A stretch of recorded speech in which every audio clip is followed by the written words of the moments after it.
বা আরেক বর্ণনা যে ৭৮ কিলোমিটার দূরে কেউ যদি নিজের বাসস্থান থেকে রমজান মাসে দিনের বেলায় ৭৮ কিলোমিটার দূরে জার্নি করবে। কত কিলোমিটার? ৭৮। এটাকে মুসাফিরের মিকদার বলা হয়, পরিমাপ। আমাদের পরিভাষায় প্রচলিত আছে ৪৮ মাইল।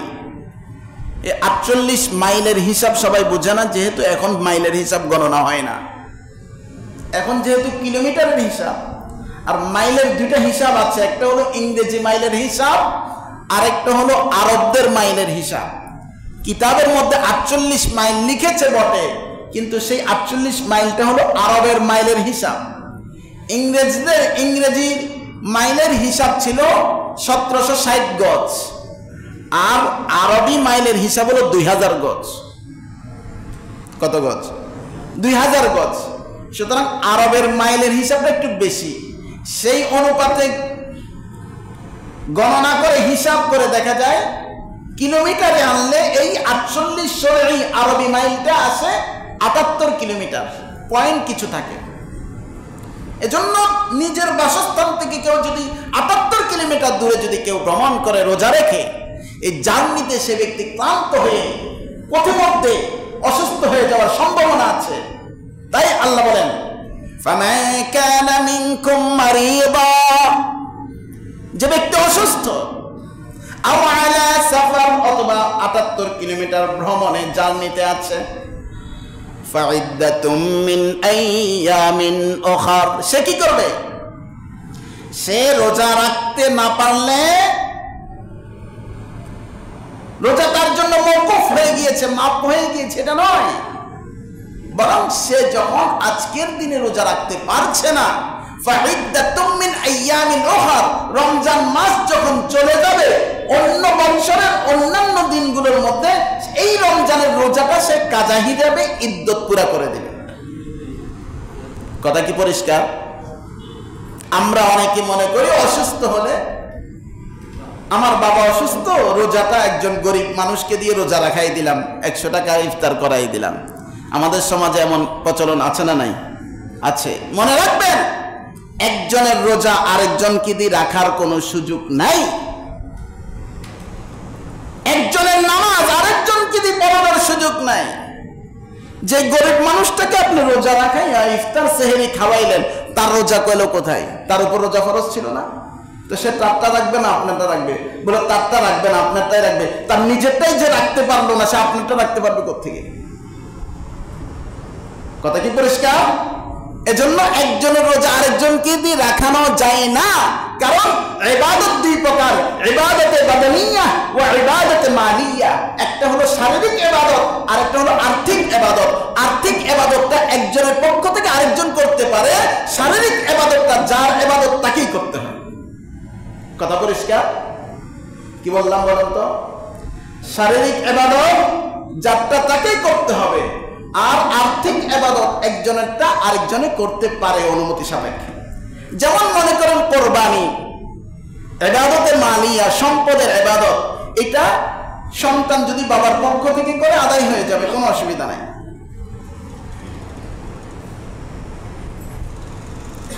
হজ, এটা আর্থিক একটা ইবাদত, তবে এটার সাথে শারীরিক ইবাদতও সংযুক্ত আছে।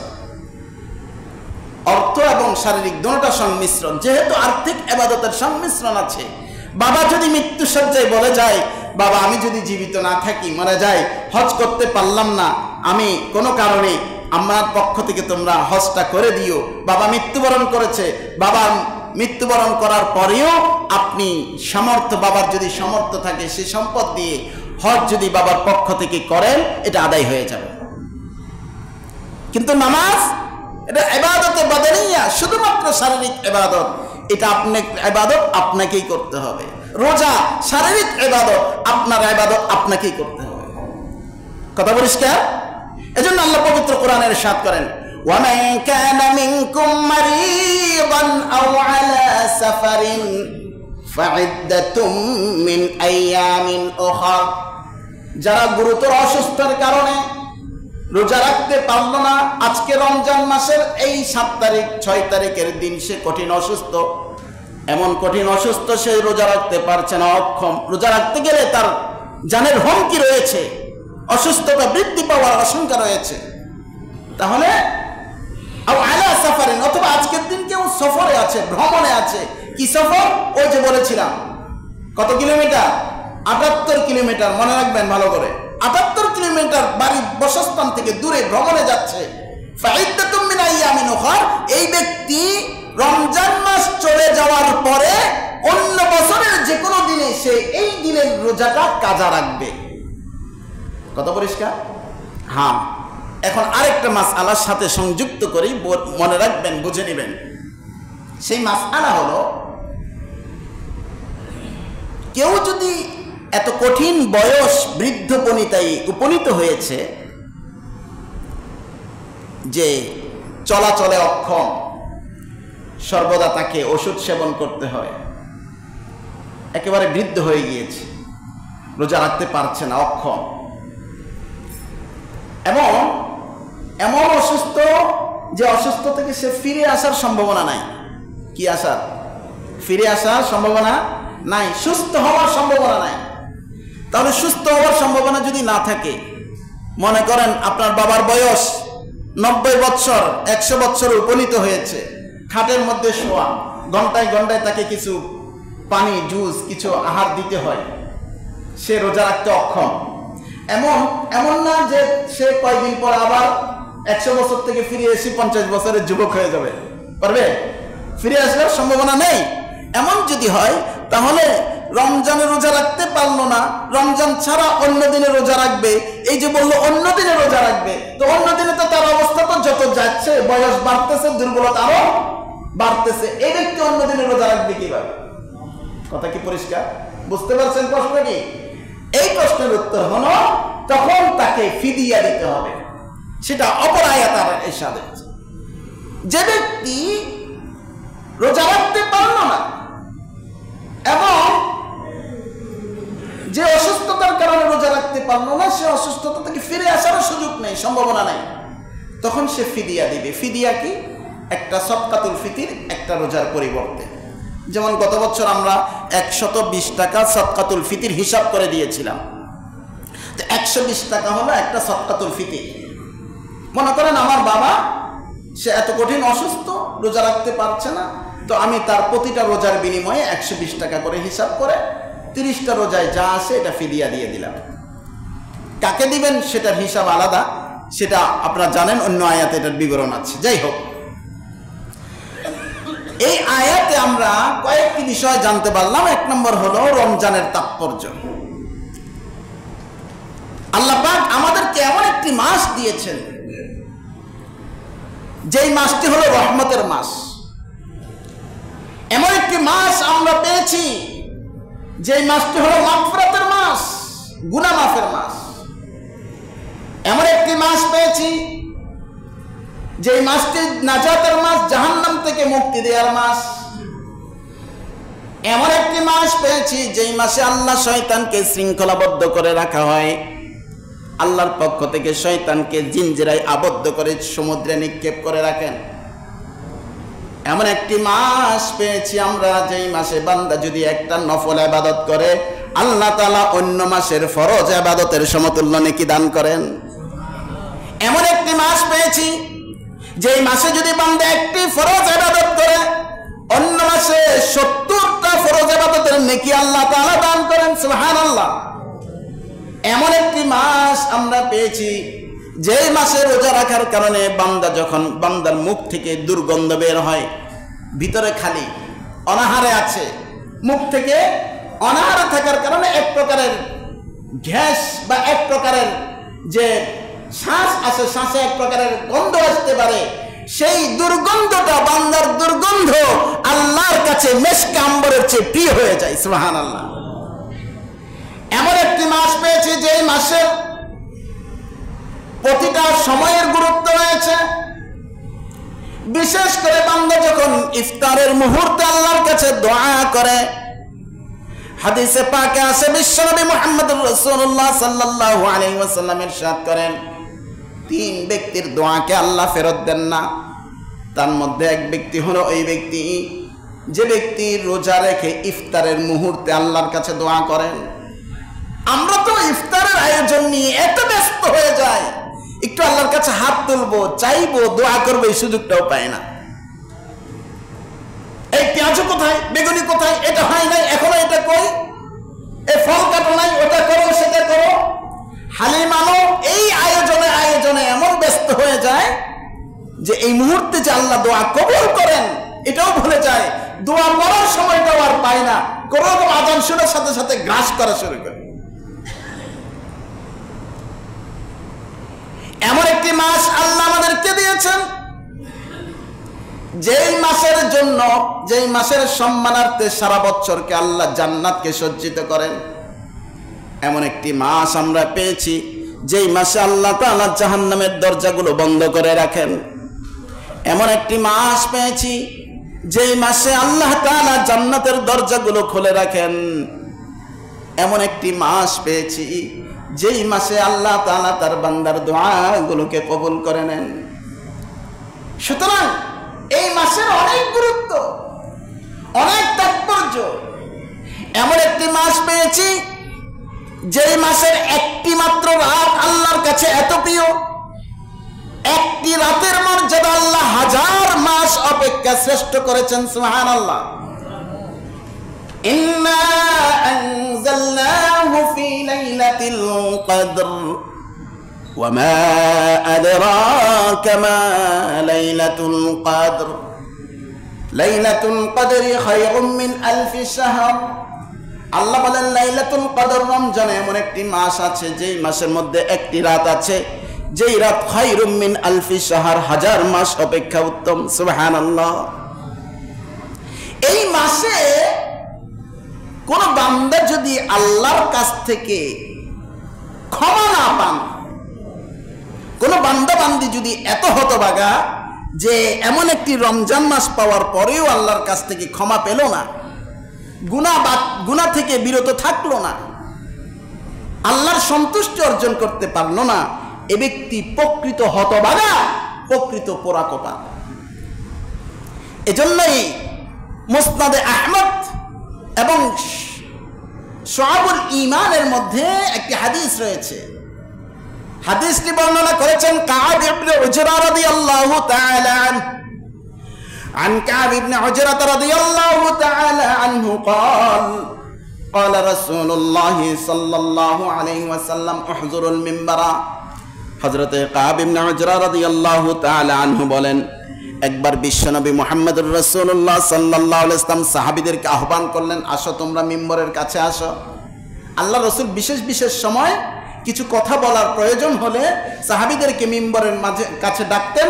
আল্লাহ রাসূল মিম্বরে আরোহণ করে খুতবা দিতেন, বয়ান করতেন। কাব ইবনে উজরা রাদিয়াল্লাহু আনহু বলছেন, আমাদেরকে আহ্বান করলেন। আহ্বান করার পরে ফাহাদারনা, আমরা সকলে হাজির হয়ে গেলাম, উপস্থিত হলাম। ফালাম্মার তাকা দারাজাতান ক্বালা আমিন। বিশ্বনবী যখন প্রথম সিঁড়িতে, মিম্বরের প্রথম সিঁড়িতে পা রাখলেন তখন বললেন আমিন। ফালাম্মার তাকা দারাজাতা সানিয়াতা ক্বালা আমিন। আল্লাহর পয়গম্বর যখন মিম্বরের দ্বিতীয় সিঁড়িতে পা রাখলেন তখন বললেন আমিন। ফালাম্মার তাকা দারাজাতা সালিসাতা ক্বালা আমিন। বিশ্বনবী মুহাম্মদুর রাসূলুল্লাহ সাল্লাল্লাহু আলাইহি ওয়াসাল্লাম যখন মিম্বরের তৃতীয় সিঁড়িতে পা রাখলেন তখনও বললেন আমিন। ফালাম্মা নাযালা قلنا يا رسول الله لقد سمعنا منك اليوم ما كنا نسمعه। এরপর আল্লাহর পয়গম্বর বক্তব্য দিলেন, ওয়াজ করলেন, বয়ান করলেন, খুতবা দিলেন। খুতবা শেষ করার পরে মিম্বর থেকে নামলেন। মিম্বর থেকে নামার পরে সাহাবীরা রাসূলকে প্রশ্ন করলেন, ইয়া রাসূলুল্লাহ, আজকে মিম্বরে আরোহণের সময় এমন কিছু শব্দ শুনেছি যা ইতিপূর্বে শুনি নাই। সাহাবীদের অন্তরে যা প্রশ্ন থাকতো সাহাবীরা রাসূলের পাক সাল্লাল্লাহু আলাইহি ওয়াসাল্লামের কাছে প্রশ্ন করে উত্তর সমাধান নিয়ে নিতেন। কারণ আল্লাহ তাআলা পৃথিবীর কিয়ামত পর্যন্ত যত হালত আসবে, যত প্রশ্ন আসবে, এই সব সমাধান দেওয়ার জন্য সাহাবীদের জামাতকে কবুল করেছেন। এজন্য সাহাবীরা রাসূলের কাছ থেকে সব প্রশ্নের সমাধান নিয়ে রেখেছেন। সুবহানাল্লাহ। তাই কিয়ামত পর্যন্ত নতুন কোনো মাসআলা আবিষ্কার হবে না যেটা কোরআন সুন্নাহর মধ্যে নাই। কেন নাই? কেন আবিষ্কার হবে না? সব সমাধান কোরআন সুন্নাহর মধ্যে আছে। হ্যাঁ, নতুন নতুন হালত তৈরি হতে পারে, সেই নতুন নতুন হালতের সমাধান কি হবে সেটার জন্য কোরআন সুন্নাহর মধ্যে মৌলিক কিছু নীতিমালা আছে। সেই নীতিমালার আগে আলোকে যুগে যুগের, তৎকালীন যুগের, প্রতিটা যুগের শ্রেষ্ঠ মুফাসসিরিন, মুহাদ্দিসিন, মুবাল্লিগিন, শ্রেষ্ঠ ফুকাহায়ে কেরাম যারা আছে, ইসলামী জ্ঞানী যারা আছেন, পণ্ডিত যারা আছেন, তারা মুফতিয়ানে কেরাম গবেষণা করে সেই নীতিমালার আলোকে সমাধান বের করে দিয়ে দিবেন। এজন্য আল্লাহ বলেন ফাসআলু আহলা যিকরি ইন কুনতুম লা তা'লামুন। শুনো, কিয়ামত পর্যন্ত তোমরা যা জানবে না আলেমের কাছে জিজ্ঞেস করো। আল্লাহ আলেমকে এমন ইলম দিয়েছেন, তোমাদের জীবনের সব সমাধান তার কাছে আছে। তোমরা তার কাছে যাও, জিজ্ঞেস করো, তোমার জীবনের সমাধান নাও। কোন পথে আল্লাহর সন্তুষ্ট, কোন পথে আল্লাহর অসন্তুষ্ট, কোনটা হালাল, কোনটা হারাম, কোনটা জায়েজ, কোনটা নাজায়েজ, কোনটা ফরজ, কোনটা ওয়াজিব, কোনটা সুন্নাত, কোনটা মুস্তাহাব, কোনটা মাকরুহ, কোনটা করা যাবে, কোনটা করা যাবে না, কোনটা হক, কোনটা বাতিল, কোনটা ন্যায়, কোনটা অন্যায়, কোনটা শুদ্ধ, কোনটা অশুদ্ধ, সব কিছুর জ্ঞান আলেমের কাছে নাও। কারণ আলেমের কাছে রয়েছে কোরআনের ইলম, আর কোরআনের মধ্যে আল্লাহ তাআলা সব কিছুর নীতিমালা দিয়ে সমস্ত ইলমকে কোরআনের মধ্যে আল্লাহ তাআলা ঢেলে দিয়েছেন। قلنا يا رسول الله لقد سمعنا منك اليوم ما كنا نسمعه। সাহাবায়ে কেরাম প্রশ্ন করলেন, ইয়া রাসূলুল্লাহ, আমরা আজকে এমন কিছু শব্দ আপনার কাছে শুনলাম মিম্বরে আরোহণের সময় যা ইতিপূর্বে শুনি নাই। ফাকালা, তখন রাসূল উত্তর দিলেন। কি উত্তর দিলেন? ইন্না জিবরিল আরাদালি,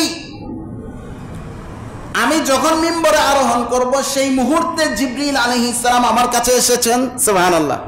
কে আসছেন? জিবরিল আলাইহিস সালাম আসছেন। ফাকালা বাউদা মান আদরাকা রমাদান। আল্লাহর পয়গম্বর তখন বললেন, জিবরিল আলাইহিস সালাম, ওই মুহূর্তে আমি যখন প্রথম মিম্বরের সিঁড়িতে পা রাখলাম তখন জিবরিল একটি বদদোয়া করলেন। কি করলেন? কি করলেন? দোয়া না বদদোয়া? বুঝেন নাই? দোয়া মানে কল্যাণ কামনা, বদদোয়া মানে অভিশাপ। কি দিলেন? অভিশাপ দিলেন। মান আদরাকা রমাদান ফালাম ইউগফার লাহু, আপনার ওই উম্মত ধ্বংস হয়ে যাক যে উম্মত রমজান মাস পেল কিন্তু রমজান মাসের মতো এত পবিত্র বরকতময় মাস পাওয়ার পরেও সে তার গুনাহগুলো মার্জনা করাইতে পারলো না, গুনাহ ক্ষমা করাইতে পারলো না, সে আগের স্বভাব ছাড়তে পারলো না, সে মিথ্যা ছাড়ে নাই, সে দুর্নীতি ছাড়ে নাই, সে অত্যাচার ছাড়ে নাই, সে জুলুম ছাড়ে নাই, সে নামাজ পড়ে নাই, আগে যেভাবে পাপ কাজে লিপ্ত রমজান মাসও সেভাবে পাপ কাজে লিপ্ত, আগে যেভাবে নেশাগ্রস্ত ছিল রমজান মাসও নেশা করত, আগে যেভাবে মিথ্যা বলেছে রমজান মাসও মিথ্যা বলা শুরু করেছে, আগে যেভাবে পরকে ঠকাইছে রমজান মধ্যেও ঠকাইছে, নফস অনুযায়ী চলেছে, মন যেভাবে বলেছে সেভাবে চলেছে। আল্লাহর রহমত বৃষ্টির মতো বর্ষণ হওয়া সত্ত্বেও সে আল্লাহর রহমত নিতে পারে নাই, ক্ষমা করাইতে পারলো না। এই ব্যক্তি হলো হতভাগা, এই ব্যক্তিটা ধ্বংস হয়ে যাক। কি হয়ে যাক? কি হয়ে যাক বলেন? আমরা কি কেউ নিজের জীবনের ধ্বংস কামনা করি? হ্যাঁ, কিন্তু রমজান মাসে পাপ কাজে লিপ্ত থাকা মানে নিজের জীবনে নিজেই ধ্বংস কামনা করছি। কারণ এই ধ্বংসটা কে বলেছেন? কে বলেছেন? জিবরিল আলাইহিস সালাম বদদোয়া করেছেন। বলতু আমিন, বিশ্বনবী বলেন আমি এই বদদোয়াকে সাপোর্ট করে, আমি রাহমাতুল লিল আলামিন হওয়া সত্ত্বেও আমি এই বদদোয়া সাপোর্ট করে বললাম আমিন, অর্থাৎ আল্লাহ কবুল করে নাও। এই দোয়াটা কবুল হওয়ার ব্যাপারে আর কোনো প্রতিবন্ধকতা আছে? কি বলেন? আছে? নাই। এজন্য রমজান মাস খুব সতর্ক করে চলতে হবে, জবানকে কন্ট্রোল করতে হবে। আরেকজনের বিরুদ্ধে গীবত করছি, শিকায়ত করছি, পরনিন্দা করছি, মানুষকে গালি দিচ্ছি, জবানকে মিথ্যা চালাচ্ছি, মনে রাখবেন প্রতিটা হিসাব হচ্ছে। আল্লাহর কাছ থেকে মাপ পাবেন কিনা চিন্তা করবেন। রোজা রাখছেন, আল্লাহর সন্তুষ্টির জন্য অনাহারের কষ্ট যত না সহ্য করছেন, পিপাসায় কাতর, শরীরকে নিস্তেজ করে দিচ্ছেন, কিন্তু আরেকটা গুনাহ যে ছাড়েন নাই। আল্লাহর পয়গম্বর বলেছেন রুব্বা সাইমিন লাইসা লাহু মিন সিয়ামিহি ইল্লাল জু, অনেক রোজাদার এমন আছে রোজার উপবাসের কষ্ট ছাড়া আর কিছু পায় না। উপবাসের কষ্ট ছাড়া আর কিছু পায় না। অথচ রোজাটা এমন একটা পবিত্র জিনিস, এমন একটা মোবারক ইবাদত, যে ইবাদতের প্রতিদান স্বয়ং আল্লাহ জান্নাতকে বিনিময় হিসাবে সাব্যস্ত করেছেন। সুবহানাল্লাহ। তাহলে আমরা যদি প্রতিদান থেকে বঞ্চিত হয়ে যাই গুনাহের কারণে, নাফরমানির কারণে, চোখকে হেফাজত করতে পারি নাই, আগে যেমন সারা রাত অশ্লীল ছবি দেখেছি, রমজান মাসেও সারা রাত অশ্লীল ছবি দেখছি, মোবাইলে নাটক দেখছি, টিভির পর্দায় সিনেমায় গান নাচ বিভিন্ন রকমের নষ্ট সব ধরনের খারাপ পাপ কাজে লিপ্ত আছি, নফসকে সুযোগ দিচ্ছি, গুনাহের মধ্যে লিপ্ত। এজন্য রমজান মাস সময়কে খুব সতর্ক করে আমাকে কাটাতে হবে। অনেকে ক্রামবোর্ড খেলে, কিরে ভাই রোজা রেখে কি করছেন? তাই হুজুর সময় কাটায়। নাউজুবিল্লাহ, সময় কাটানোর আর কিছু পাইল না, জুয়া করে নামাজ না পড়ে নাফরমানি করে সময় কাটাচ্ছে। আর সময় কাটানোর কোনো কাজ নেই। আসো কোরআন পড়ো, কোরআন পড়ো, সময় কাটাও, জিকির করো 12,000 বার লা ইলাহা ইল্লাল্লাহ জিকির করো, 100 বার দরুদ শরীফ পড়ো, 100 বার ইস্তিগফার করো, তুমি 100 বার সুবহানাল্লাহি ওয়াল হামদুলিল্লাহ লা ইলাহা ইল্লাল্লাহ আল্লাহু আকবার 100 বার জিকির করো। সময় কাটানোর আর কাজ পাও না? কোরআন পড়তে পারো না, আলিফ বা বসে বসে পড়ো, শিখো, কোরআনের সাথে সম্পর্ক করো। শাহরু রমাদান আল্লাযী উনজিলা ফীহিল কোরআন, রমজান মাস আল্লাহ কোরআন নাযিল করেছেন, কোরআনের মাস। সময় কাটানোর আর কাজ পাও না? মোবাইলে মেসেঞ্জারে সেটিং করে করে সময় কাটাও, নাটক দেখে সময় কাটাও, গীবত শিকায়ত করে, চাষতলে বসে বসে পরনিন্দা করে, মানুষের সমালোচনা করে, ষড়যন্ত্র করে, মানুষের ক্ষতির চিন্তা করে করে সময় কাটাও, আর পাও না কিছু। শাহরু রমাদান আল্লাযী উনজিলা ফীহিল কোরআন হুদাল লিন-নাস ওয়া বায়িনাতিন মিনাল হুদা ওয়াল ফুরকান। জিবরিল আলাইহিস সালাম বললেন, বাউদা মান আদরাকা রমাদান ফালাম ইউগফার লাহু, যে রমজান মাস পেল কিন্তু গুনাহ ক্ষমা করাইতে পারলো না, ওই উম্মতটা ধ্বংস হয়ে যাক। বিশ্বনবী বললেন আমিন। বলতো আমিন। বিশ্বনবী বলেন আমি বললাম আমিন, আমি এই দোয়াকে সাপোর্ট করলাম। ফালাম্মা রাকাইতু সানিয়াতা, আল্লাহর পয়গম্বর বলেন আমি যখন মিম্বরের দ্বিতীয় সিঁড়িতে পা রাখলাম, কোন সিঁড়িতে? দ্বিতীয় সিঁড়িতে যখন পা রাখলাম, ক্বালা বা'দা মান যুকিরতা ইনদাহু ফালাম ইউসাল্লি আলাইকা, তখন জিবরিল আলাইহিস সালাম বদদুয়া করলেন ওই উম্মতটা ধ্বংস হয়ে যাক যে উম্মত আপনি নবীর নাম শোনার পরেও নবীর উপর দরুদ পড়ে নাই। কি করে নাই? নবীর নাম শুনছে, মুহাম্মাদুর রাসূলুল্লাহ, সবাই বলেন সাল্লাল্লাহু আলাইহি ওয়াসাল্লাম। মুহাম্মদ নাম শোনার সাথে সাথে কি বলবেন? সাল্লাল্লাহু আলাইহি ওয়াসাল্লাম। আল্লাহর পয়গম্বর বলে, জিবরিল আলাইহিস সালাম বললেন, যে ব্যক্তি আপনি নবীর নাম শুনলো কিন্তু আপনি নবীর উপর দরুদ পড়লো না, আপনার ওই উম্মতটা ধ্বংস হয়ে যায়। কেন? আল্লাহর পয়গম্বর বলেছেন, আল বাখিল মান যুকিরতু ইনদাহু ওয়া লাম ইউসাল্লি আলাইয়া। প্রকৃত কৃপণ হলো ওই ব্যক্তি যে আমার নাম শুনলো কিন্তু আমার উপর একটু দরুদ পড়লো না। আজকে জুমার দিন উম্মতের নেক আমল বদ আমল দোনোটা রাসূলের কাছে পেশ করা হয়। শুক্রবারে জুমার দিন যদি অধিক পরিমাণে দরুদ শরীফ পড়েন তাহলে আল্লাহর পয়গম্বর আপনার উপর খুশি হয়ে যায়, রাজি হয়ে যায়, আর রাসূলের সন্তুষ্টি পরকালে হাসরের ময়দানে রাসূল আমাদের জন্য সুপারিশ করবেন। সুবহানাল্লাহ। ফালাম্মা রাকিতু সালিসাতা ক্বালা বা'দা মান আদরাকা আবাওয়াইহিল কিবারু ইনদাহু আও আহাদাহুমা ফালাম ইউদখিলাহুল জান্নাহ। আল্লাহর পয়গম্বর বলেন, আমি যখন মিম্বরের তৃতীয় সিঁড়িতে পা রাখলাম তখন জিবরিল আলাইহিস সালাম আরেকটা বদদুয়া করলেন। কি করলেন? বদদুয়া করলেন। কি বদদুয়া? বাউদা মান আদরাকা আবাওয়াইহিল কিবার, ইয়া রাসূলুল্লাহ, ইয়া হাবিবাল্লাহ, আপনার উম্মতের মধ্যে যেই ব্যক্তি তার বৃদ্ধ মা বাবাকে পেয়েছে, বৃদ্ধ বয়সে মাকে পেয়েছে, বাবাকে পেয়েছে। আবাওয়াইহিল কিবারু ইনদাহু আও আহাদাহুমা, অথবা দুইজনকে পায় নাই, একজনকে পেয়েছে। হয়তো মা বৃদ্ধ বয়সে মাকে পেয়েছে, হয়তো বৃদ্ধ বয়সে বাবাকে পেয়েছে, অথবা দুজনকে পেয়েছে, কিন্তু মা বাবার সেবা যত্ন করে সে জান্নাত কামাই করতে পারলো না। ফালাম ইউদখিলহুমুল জান্নাহ, মা বাবা দোয়া নিয়ে, মা বাবার সেবা করে, মা বাবার মন জোগাড় করে, মা বাবাকে সন্তুষ্ট রেখে সে জান্নাত কামাই করতে পারলো না। আপনার এই উম্মতটা হতভাগা, দুর্ভাগা, এই উম্মত ধ্বংস হয়ে যাক। নাউযুবিল্লাহ বলেন। আল্লাহ আমাদের সবাইকে জিবরিল আলাইহিস সালামের এই বদদুয়া থেকে হেফাজত করুন। সবাই বলেন আমিন। জিবরিল আলাইহিস সালামের এই বদদুয়ার অন্তর্ভুক্ত হতে চাই কারা কারা? হাত তোলেন।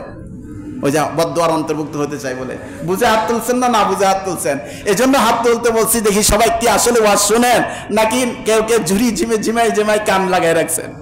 হ্যাঁ, জিবরিলের বদদুয়ার অন্তর্ভুক্ত হতে চাই আমরা? চাই না। না চাইলে কি করতে হবে?